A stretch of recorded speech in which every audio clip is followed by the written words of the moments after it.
देखो अभी मैंने आइसोमेरिज्म का जो कंसेप्ट पढ़ाया, मैंने आपको क्या बोला कि same molecular formula but different structural formula.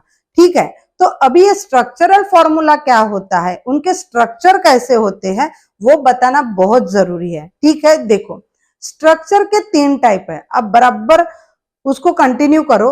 ये स्ट्रक्चर के 3 टाइप है। पहला है आपका स्ट्रेट चेन, सेकंड है आपका ब्रांच चेन और थर्ड है आपका रिंग बेस्ड स्ट्रक्चर। ठीक है, मैंने क्या बोला, first is a straight chain, मतलब हम लोग सीधे चलते हैं, या तो लीनियर में होना, कोई भी चीज एकदम सीधी लाइन में होना, या तो स्ट्रेट में होना, उसी को बोला जाता है स्ट्रेट चेन। देन है आपका ब्रांच चेन। आपने प्लांट्स देखे हैं तो प्लांट्स के जो लीव्स है वो पूरे आपके ब्रांच में होते हैं, है ना, ऐसे अगर एक इधर जाता है एक इधर जाता है तो उसको क्या बोला जाता है, ब्रांच चेन। थर्ड है आपका रिंग बेस्ड चेन, इसी को बोला जाता है साइक्लिक चेन, मतलब आपके राउंड शेप में आता है, उसको बोला जाता है साइक्लिक स्ट्रक्चर। समझ में आया? तो 3 टाइप के स्ट्रक्चर है, स्ट्रेट चेन, बाद में है आपका क्या है सेकंड वाला ब्रांच चेन, और थर्ड है आपका साइक्लिक चेन, नहीं तो उसको बोला जाता है रिंग स्ट्रक्चर। Got it? तो चलो मैं आपको एक एक स्ट्रक्चर का एक एक एग्जांपल देती हूँ कि वो कैसे करते हैं। स्ट्रक्चर चेन, देखो स्ट्रक्चर का पहला पार्ट है आपका स्ट्रेट चेन। कौन सा है? Straight chain. यहां पे देखो आपको हर एक कार्बन सीधे लाइन में दिख रहा है। देखो कार्बन कार्बन कार्बन कार्बन, और उसको स्टेबल करने के लिए हमने आगे पीछे क्या लगाया, हाइड्रोजन का यूज किया है। मतलब लेकिन आपका जो कार्बन का जो कंसेप्ट है, आपके कार्बन का जो सीक्वेंस है वो कौन से लाइन में जा रहा, एक सीधे लाइन में जा रहा, उसी को बोला जाता है स्ट्रेट चेन। कौन सा चेन बोला जाता है? Straight chain. अभी देखो यहाँ पे अगर मैं बात करती हूँ, इधर देखो तो ये कंसेप्ट क्या है, ये कार्बन क्या आपका सीधे लाइन में जा रहा, तो इसको मैंने कौन सा बोला, चेन, ये स्ट्रेट चेन है। लेकिन यहाँ पे कार्बन सीधे सीधे जाते जाते एक कार्बन नीचे आ गया, आया है ना, मतलब उसको क्या हो गया, वो ब्रांच आ गई है, उसको एक ना यहाँ से ऐसी क्या आ गई, ये वाले कार्बन ने और एक कार्बन नीचे लिया तो उसमें क्या आ गई, ब्रांच आ गई, तो इस चेन को हम बोलेंगे ब्रांच चेन। सिंपल और बेस्ट वे में बता रही हूं मैं आपको। सीधे लाइन में अगर कोई कार्बन कार्बन कार्बन है, एक सीक्वेंस में है, तो उसको बोला जाता है स्ट्रेट चेन। और अगर आप देखोगे कार्बन के नीचे कार्बन है, ऐसा कुछ ब्रांच टाइप में दिखता है, तो आप उसको बोलो ब्रांच चेन। थर्ड है आपका रिंग बेस्ड स्ट्रक्चर, या तो उसको साइक्लिक स्ट्रक्चर भी बोला जाता है। नाम से ही दिख रहा है आपको, देखो ये पूरा साइकिल के फॉर्म में है, रिंग के फॉर्म में है, तो इसको बोला जाता है रिंग बेस्ड स्ट्रक्चर, नहीं तो साइक्लिक स्ट्रक्चर। समझ में आया क्या? Again I will repeat this. Structure के 3 टाइप है। पहला है आपका स्ट्रेट चेन। स्ट्रेट चेन में हर एक कार्बन सीधा जाएगा, उसका सीक्वेंस कैसा रहेगा, सीधा रहेगा, उसी को बोला जाता है स्ट्रेट चेन। अदर है आपका ब्रांच चेन। तो ब्रांच चेन में क्या होता है, उसको हर एक कार्बन के साथ कार्बन आता है, फिर उसको स्टेबल करने के लिए हम हाइड्रोजन लगाते हैं, लेकिन जो नीचे आता है ऊपर भी जाता है, उसको हम बोलेंगे ब्रांच चेन। और ये होता है आपका साइक्लिक चेन। देखो मैं और एक बार बताती, ये एक कार्बन है, कार्बन को स्टेबल होने के लिए और 4 इलेक्ट्रॉन की जरूरत होती है, मतलब 8 इलेक्ट्रॉन हो जाते हैं। तो देखो 2 इलेक्ट्रॉन का एक बॉन्ड, 2, बाद में 4, 6 और 8, ये कार्बन अपने आप में कंप्लीट होके, और ये हाइड्रोजन को 2 इलेक्ट्रॉन की जरूरत है, और 2 इलेक्ट्रॉन मतलब ही आपका एक बॉन्ड, तो ये हाइड्रोजन अपने आप में कंप्लीट है, ये हाइड्रोजन अपने आप में कंप्लीट है। ये ऐसी चेन चलेगी, उसी को बोला जाता है रिंग बेस्ड स्ट्रक्चर। समझ में आया? इतना अच्छे से समझा दिया मैंने आपको कि व्हाट इज आइसोमेरिज्म, और दूसरा कंसेप्ट मैंने ये बताया आपका कि स्ट्रक्चर के कितने टाइप होते हैं और हर एक स्ट्रक्चर में उसको लिखते कैसे हैं। समझ में आया? चलो अभी मैं आपके स्ट्रक्चर का एक बार डाउट क्लियर करवाती हूँ। मैंने क्या बोला, स्ट्रक्चर के 3 टाइप, पहला आपका स्ट्रेट चेन, सेकंड है आपका ब्रांच चेन, और थर्ड है आपका साइक्लिक, या तो उसको रिंग बेस्ड चेन भी बोल सकते हो। तो देखो अगर मैं स्ट्रेट चेन की बात कर रही हूँ, तो यहाँ पे देखो हर एक कार्बन सी जो है वो हर एक सीधा लाइन में, इसी को बोला जाता है स्ट्रेट चेन। क्या बोला जाता है? Straight chain. देखो हर एक कार्बन सीधे लाइन में है ना, तो ये भी आपका क्या बन गया, कार्बन एक सीधे लाइन में, उसी को बोला जाता है स्ट्रेट चेन। ओके, बाद में मैं बात कर रही हूँ कि ब्रांच चेन क्या होता है। तो ब्रांच देखो ये कार्बन के नीचे ये कार्बन लगा है ना, तो इसको बोला जाता है ब्रांच चेन। बाद में है साइक्लिक चेन, या तो उसको बोला जाता है रिंग बेस्ड चेन। तो देखो यहाँ पे सिंगल बॉन्ड पूरे है आपके कार्बन, लेकिन ये साइक्लिक के फॉर्म में, राउंड के फॉर्म में, रिंग के फॉर्म में है, इसलिए उसको बोला जाता है साइक्लिक कार्बन, या तो उसको साइक्लिक स्ट्रक्चर बोला जाता है। समझ में आया? चलो, ये तो हो गया, हमने सैचुरेटेड हाइड्रोकार्बन के बारे में बताया। उस दिन मैंने हाइड्रोकार्बन के बारे में बताया कि हाइड्रोकार्बन के दो टाइप्स होते हैं। पहला होता है आपका saturated hydrocarbon and another is the unsaturated hydrocarbon. Saturated hydrocarbon में वो आपका डिपेंड होता है जो सिंगल चेन होता है, और वो आपका क्या होता है, सिंगल बॉन्ड। क्या बनेगा? Single bond. देखो यहाँ पे जो भी बॉन्ड बने वो कैसे आपके सिंगल बॉन्ड। यहाँ पे अगर ब्रांच चेन में भी है, लेकिन इनका जो बॉन्ड है वो कैसा है, सिंगल बॉन्ड। मतलब दो इलेक्ट्रॉन से एक जो सिंगल लाइन फॉर्म हो गई है, उसी को बोलते हैं हम लोग अल्केन। क्या बोलते हैं? अल्केन। सिंगल बॉन्ड वाले को हम क्या बोलते हैं? अल्केन। जो एक सीधी लाइन रहेंगी, सिंगल बॉन्ड रहेगा, उसको हम क्या बोलेंगे? Alkane. What is the spelling of alkane? ALKANE। समझ में आया क्या? ये अल्केन। अल्केन कहाँ पे लगता है आपका? सैचुरेटेड हाइड्रोकार्बन में और सिंगल बॉन्ड में। काय में? सिंगल बॉन्ड में। है सिंगल बॉन्ड, है सिंगल बॉन्ड और है सिंगल बॉन्ड। तो ये बन गया आपके सैचुरेटेड हाइड्रोकार्बन के। अनसैचुरेटेड हाइड्रोकार्बन में दो आते हैं आपके, दूसरा होता है अल्केन और तीसरा होता है अल्काइन। Alkane, alkyne, alkyne. ठीक है, तो देखो उसमें क्या आता है, डबल बॉन्ड भी आता है और ट्रिपल बॉन्ड भी आता है। तो देखो यहाँ पे जो है स्ट्रेट चेन में ये कार्बन है, ये कार्बन में है, ये भी कार्बन है कैसे आपके? स्ट्रेट में है, सीधे ही है कार्बन। यहाँ पे भी देखो पूरे कार्बन आपके कैसे सीधे हैं, लेकिन जो कार्बन स्टेबल हुआ है यहाँ पे कितने इससे हुआ है? वो डबल बॉन्ड से हुआ है। कितने बॉन्ड से? डबल बॉन्ड से। तो डबल बॉन्ड वाले को हम बोलते हैं अल्केन। ALKENE, alkane. और यहीं पे आपका कार्बन हुआ है स्टेबल, वो ट्रिपल बॉन्ड से हुआ, तो उसको बोला जाता है ALKYNE, मतलब अल्काइन। समझ में आया क्या? तो sorry for that. Single bond के लिए हम लोग यूज करते हैं अल्केन, डबल बॉन्ड के लिए ANE यूज करते हैं, और ट्रिपल बॉन्ड के लिए हम क्या यूज करते हैं? YNE। लेकिन अगर आप और एक चीज गौर से देखते होंगे तो स्ट्रेट चेन में ये सभी कार्बन आपके एक सिंगल लाइन में फॉर्म हुए हैं, एक स्ट्रेट चेन में जा रहे हैं। अभी देखो ब्रांच चेन में, तो मैंने बोला ये पूरे ब्रांच हो गई है इधर, तो ये आपका सैचुरेटेड हाइड्रोकार्बन होने की वजह से ये सिंगल बॉन्ड है, सिंगल लाइन है। हर इतना बड़ा हुआ है, लेकिन हर एक जगह कौन सी लाइन है? सिंगल लाइन है। तो इसी को बोला जाता है saturated hydrocarbon. But what about the unsaturated hydrocarbon? तो यहाँ पे जो फॉर्म हुआ है, ये कार्बन आपका डबल बॉन्ड में फॉर्म हुआ है। तो अनसैचुरेटेड हाइड्रोकार्बन में मैं अगेन एंड अगेन वही रिपीट करवा रही हूँ, ताकि आपके माइंड में ये कंसेप्ट अच्छे से क्लियर हो जाए। डबल बॉन्ड और ट्रिपल बॉन्ड वाला का कंसेप्ट कहाँ पे आता है? अनसैचुरेटेड में, और ये आपके पूरे ब्रांच है। तो ये देखो ब्रांच चेन हाइड्रोकार्बन यहाँ पे आया है। ओके, बाद में साइक्लिक की बात करते हो तो सैचुरेटेड में कौन से आते हैं? सिंगल बॉन्ड वाले। ये पूरा साइक्लिक स्ट्रक्चर है, लेकिन ये पूरा आपका सिंगल बॉन्ड से, सिंगल लाइन से क्या होके स्टेबल होके है, और इसीलिए बोला जाता है इसको सैचुरेटेड हाइड्रोकार्बन। और अनसैचुरेटेड हाइड्रोकार्बन में डबल बॉन्ड और ट्रिपल बॉन्ड। देखो यहाँ पे ये साइक्लिक स्ट्रक्चर है, पूरे साइक्लिक स्ट्रक्चर है, लेकिन यहाँ पे आया है आपका डबल बॉन्ड, और यहाँ पे भी आया है आपका कार्बन डबल बॉन्ड। तो ये होता है आपका स्ट्रक्चर के बारे में। आई होप आपको ये पूरा स्ट्रक्चर बहुत अच्छे से समझ में आया होगा। अभी हम आगे चलते हैं। फंक्शनल ग्रुप क्या होता है? फंक्शनल ग्रुप टॉपिक है, वो है हमारा फंक्शनल ग्रुप। क्या होता है फंक्शनल ग्रुप?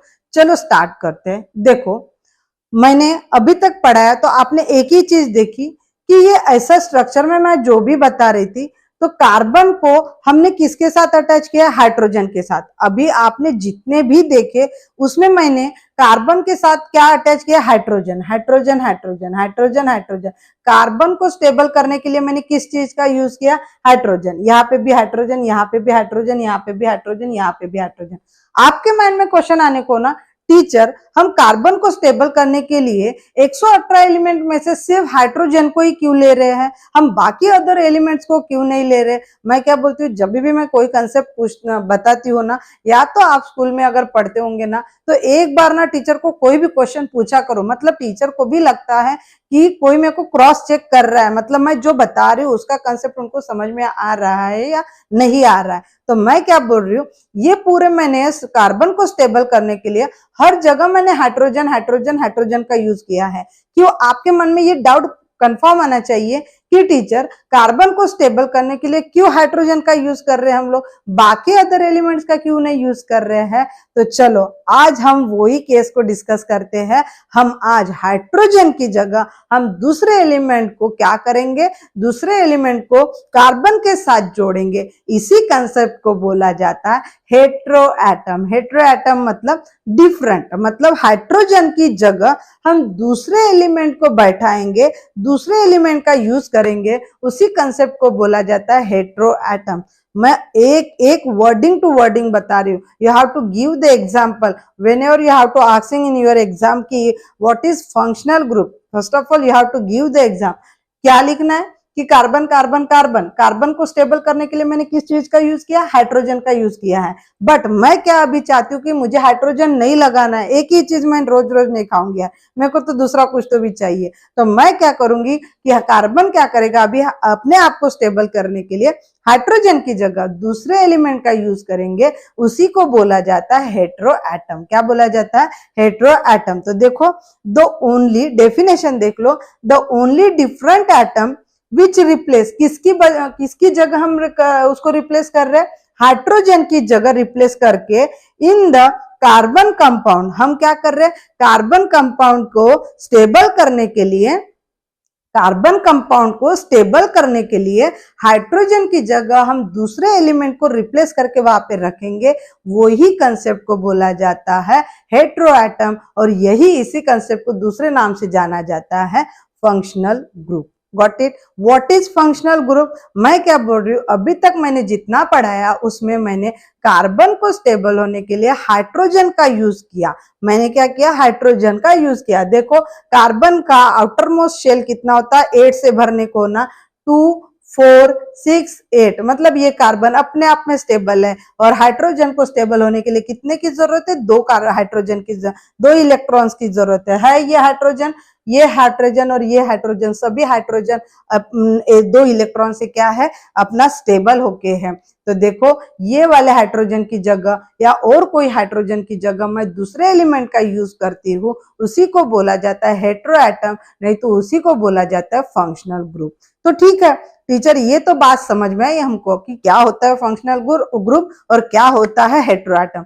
पर टीचर इतने सारे एलिमेंट है, हम इतने सारे एलिमेंट को कैसे लगाएंगे, कौन से एलिमेंट को लगाएंगे। मेरी भी पसंद है भाई, मैं ना हर लोगों के साथ नहीं बैठती, मुझे जो पसंद है मैं उन्हीं के साथ बैठती। तो कार्बन भी क्या बोलता है, मेरे पास इतने सारे एलिमेंट है, मेरे को इतने सारे एलिमेंट है, लेकिन मैं कुछ सिलेक्टेड ही एलिमेंट लूंगी, उन्हीं के साथ मैं स्टेबल होंगी। ऐसा कौन बोलता है, आपका कार्बन बोलता है। क्योंकि अभी कार्बन को छोड़ के, हाइड्रोजन को छोड़ के 115 एलिमेंट बचते हैं, बट 115 एलिमेंट को लेना कार्बन को पुराएगा क्या, नहीं। वो बोलेगा कि वो क्या चाहता है, उसकी सोच क्या है कि मैं ऐसे एलिमेंट के साथ ही स्टेबल होऊंगा जो एलिमेंट मुझे पसंद आए। तो ये अभी डिसाइड कौन करेगा, कार्बन डिसाइड करेगा कि मैं किसके साथ स्टेबल होऊंगा। समझ में आया क्या।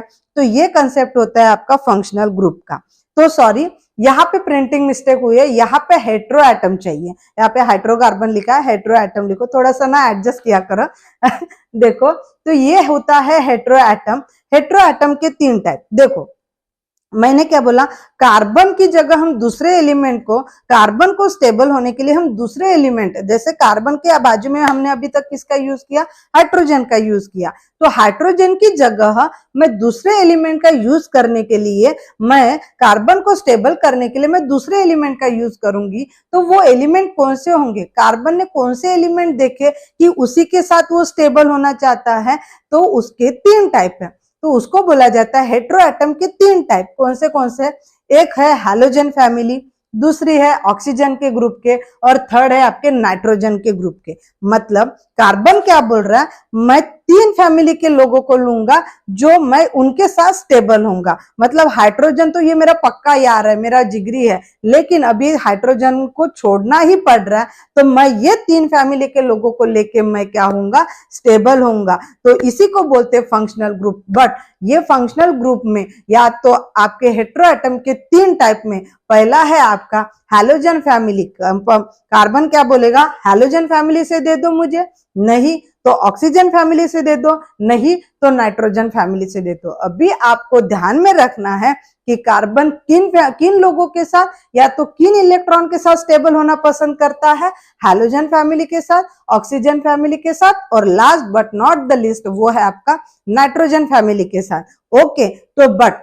हैलोजन फैमिली में कौन कौन आ रहे हैं, तो चलो मैं अभी आपको बताऊंगी। हैलोजन फैमिली में है क्लोरीन, बाद में है ब्रोमीन, बाद में है आयोडीन। क्या बोला मैंने, क्लोरीन, ब्रोमीन और आयोडीन। हैलोजन फैमिली के तीन मेंबर आएंगे, कौन, क्लोरीन, ब्रोमीन और आयोडीन। बट इसको लिखते टाइम पूरा इतना लंबा चौड़ा नहीं लिखना है। तो क्लोरीन को लिखो क्लोरो, ब्रोमीन को लिखो ब्रोमो और आयोडीन को लिखो आयोडो। Got it, simple. देखो हैलोजन फैमिली में तीन मेंबर है, कौन से, क्लोरीन, ब्रोमीन और आयोडीन। क्लोरीन को बोलो क्लोरो, ब्रोमीन को बोलो ब्रोमो, आयोडीन को बोलो आयोडो। इसका अभी सिंबॉलिक फॉर्म क्या है, क्लोरीन मतलब Cl, ब्रोमीन मतलब Br और आयोडीन मतलब I। Got it. मैंने बहुत अच्छे से बताया आपको कि कार्बन कौन से लोगों के साथ स्टेबल होना पसंद करेगा, और हैलोजन फैमिली के साथ, ऑक्सीजन फैमिली के साथ, और लास्ट में है आपका नाइट्रोजन फैमिली के साथ। तो हैलोजन फैमिली में कौन आता है आपका, क्लोरीन। क्लोरीन को प्यार से बोलो क्लोरो, ब्रोमीन को बोलो ब्रोमो और आयोडीन को बोलो आयोडो। क्लोरीन का सिंबॉलिक फॉर्म है आपका Cl, बाद में ब्रोमीन का है Br और आयोडीन को बोलो आयोडो, I। Got it. बाद में ऑक्सीजन फैमिली में कौन कौन है, अभी ऑक्सीजन भी, कार्बन क्या बोलते हैं, ऑक्सीजन के फैमिली के भी मेरे साथ चलेंगे। तो कौन है ऑक्सीजन के साथ, ऑक्सीजन के मेंबर, अल्कोहल, बाद में अल्डिहाइड, कीटोन, कार्बोक्सिलिक एसिड। देखो, और मैं क्या बोल रही हूँ उसको, ऑक्सीजन फैमिली के चार मेंबर, पहला अल्कोहल, आप सबको पता है अल्कोहल क्या होता है, ठीक है, अल्कोहल। दूसरा है आपका अल्डिहाइड, थर्ड है आपका कीटोन और चौथा है आपका कार्बोक्सिलिक। अल्कोहल मतलब OL, एल्डिहाइड मतलब Al, बाद में कीटोन मतलब 1 और कार्बोक्सिलिक एसिड को बोला जाता है ओइक एसिड। क्या बोला जाता है, ओइक एसिड। देखो अभी तक मैंने क्या बोला आपको कि कार्बन अभी तक हाइड्रोजन के साथ स्टेबल हो रहा था, बट अभी हाइड्रोजन की जगह मैं दूसरे एलिमेंट्स का यूज करूंगी, इसी को बोला जाता है हेटेरो एटम। हेटेरो एटम के तीन टाइप है, वो है आपका हैलोजन फैमिली, ऑक्सीजन फैमिली और नाइट्रोजन फैमिली। तो कार्बन हैलोजन फैमिली के साथ भी स्टेबल होना पसंद करेगा, कार्बन ऑक्सीजन फैमिली के साथ भी स्टेबल होना पसंद करेगा, और कार्बन नाइट्रोजन फैमिली के साथ भी स्टेबल होना पसंद करेगा। लेकिन कौन से एलिमेंट है, तो देखो हैलोजन फैमिली में है क्लोरीन, ब्रोमीन, आयोडीन, और ऑक्सीजन फैमिली में कौन है आपके, alcohol, aldehyde, ketone, carboxylic acid. तो अल्कोहल को बोला जाता है OL, अल्डिहाइड को बोला जाता है AL, कीटोन को बोला जाता है 1 और कार्बोक्सिलिक एसिड को बोला जाता है ओइक एसिड। और बचा कौन अभी, नाइट्रोजन। तो नाइट्रोजन में होता है आपका अमाइंस, क्या रहता है, अमाइंस। तो इन सभी के साथ आपका कार्बन स्टेबल होने के लिए तैयार है।